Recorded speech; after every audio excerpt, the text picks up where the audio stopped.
All right. So I am now streaming officially to multiple platforms. I'm going to try this first time. Let's see how it goes.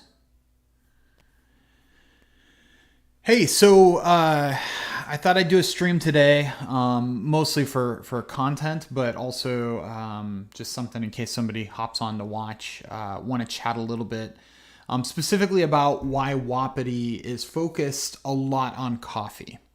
Now, we work with a lot of industries, so coffee is by no means our only focus, but we choose to market towards coffee roasters specifically, but also towards espresso stands, coffee shops, coffee wholesalers, the whole industry because, well, mostly because of me.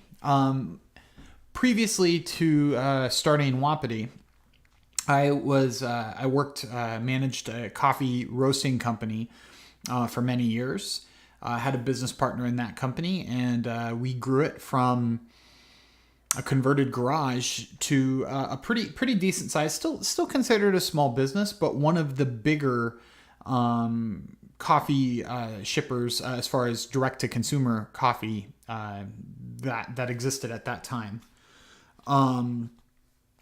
So with that, I gained a lot of experience. I wore many hats. I was a coffee roaster for quite a few years. I managed the coffee roasters later. I did production and fulfillment. And through that, I actually gained the knowledge that I have with recurring revenue and with building e-commerce systems.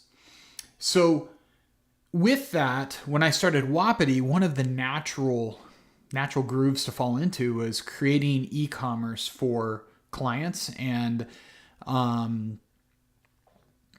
with that, we do a lot of marketing to coffee companies. And that is purely because of my knowledge. It's an easy client for me, but it's also easy for me to positively help them because I understand the industry. I speak the lingo. I can often tell, especially if it's a single origin, I can often tell where the coffee is coming from, even just from drinking it. I know how to make coffee correctly. I know what good coffee is when I have it versus, okay coffee versus obviously poor coffee is usually pretty easy for people to tell. And so with that, Wapiti has chosen, and myself, we've chosen to focus a lot of our marketing on coffee companies. So this particular podcast, or should I say recording here, is going to be focused on this subject matter as well. However, if you don't have a coffee business, I do highly recommend you listen and that you see how, while I'm going to be targeting coffee with how I talk, it would be really cool for you to spend time to see how that would affect your business. Because regardless of your business, there are truths in what I'm going to be talking about that can apply to you. So let's talk about coffee roasters. We'll start with roasters. So let me adjust my camera down just a little. I don't know if that might be better. So with coffee roasters, in order, especially if you're selling direct to a consumer, now we'll talk about wholesale in a bit too, but if you're selling direct to the consumer, there is a lot of complexity that is necessary to ensure that the sales happen. And there's complexity in allowing that customer the ability to customize and change their order. So I do need to, and I'm kind of hesitating here because I'm realizing I need to kind of set this up a little bit more. It's easy for anybody to sell coffee. Finding the customers and doing a good job, that's one thing, but it's not a difficult thing to sell a pound of coffee. Just like it's not difficult to sell a tennis shoe or to sell some widget or fragrance or whatever. You build a website, you create an e-commerce system. There's places that are so easy that somebody who has no knowledge can at least get a sales process set up. It's different when you want to sell with complexity. So let's just define what this is.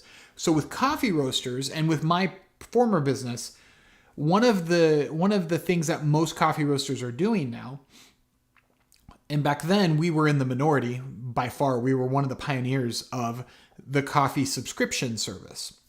Now, when you get a subscription to, say, a magazine, there's no complexity there, right? You sign up for the magazine, you get one every month or every 2 weeks or however that works, once quarterly, and it's shipped to you on a regular basis. You can't say, oh, I want a magazine about cars and a magazine about, Apple stuff and a magazine about coffee and a magazine about gardening. And then you don't go in there. I mean, maybe this will exist. I mean, this is a fun use case scenario for like a company that actually sells magazine subscriptions.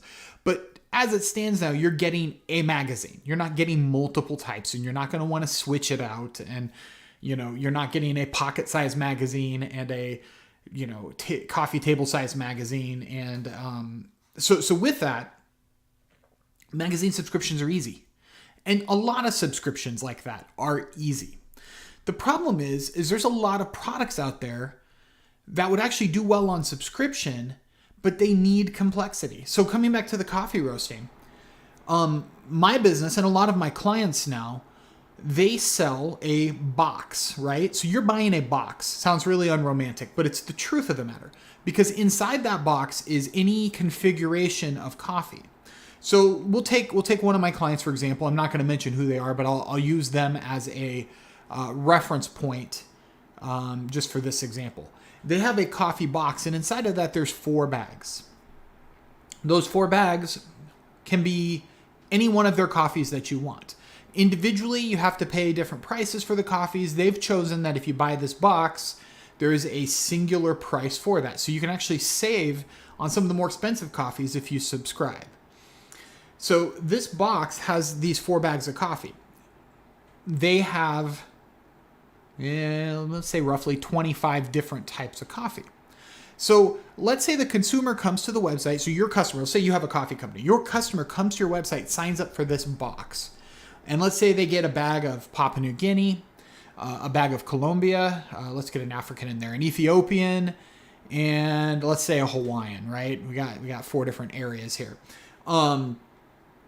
They've got 4 different coffees in there. Let's say that they don't want to grind that first pound. They acknowledge that fresh coffee is important, but that first pound of coffee, they figure they're going to have it done within a week. My family easily drinks a pound in a week. So they're like, well, we'll get that one pre-ground. Let's say they do French press. So they're going to do a Papua New Guinea ground French press. Then they're going to do the Colombian, the Hawaiian, and the Ethiopian. They're going to do those all whole bean. Okay. So that right there is complexity that some e-commerce has a hard time with. Being able to give different grinds to different products inside of a